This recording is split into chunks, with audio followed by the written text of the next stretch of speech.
நீ இந்த கம்பெனியில் என்ன வேலை பார்க்குற? நான் இந்த கம்பெனியோட அக்கௌண்ட்ஸில் ஒர்க் பண்ணுறேன்டா. சூப்பர்ரா. சின்ன வயசில் நீ மேக்ஸில் 100க்கு 35 மார்க் எடுக்கும்போது ரங்கவதியா சொன்ன மாதிரிலாம் நீ இல்லைடா, ஆளே மாறிட்ட.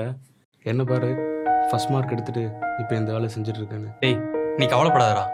எதுவும் வந்தாலும் என்கிட்ட கேளு, நான் இருக்கேன். சரியா? சரி, நீ ஒர்க் கண்டினியூ பண்ணு. ஒரு முக்கியமான மீட்டிங் இருக்கு, முடிச்சுட்டு வந்து உன்கிட்ட பேசுகிறேன். ஓகேடா.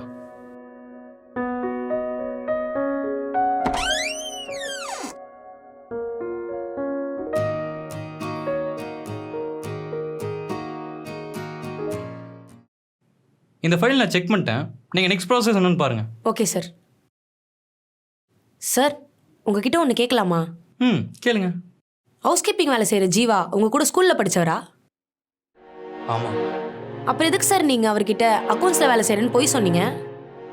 இந்த கம்பெனிக்கு நீங்கள் தான் பாஸ்னு உண்மையை சொல்லியிருக்கலாமே. அந்த இடத்துல உண்மையை சொல்கிறத விட பொய் சொல்கிறது தான் கரெக்டுன்னு தோணுச்சு, அதான்.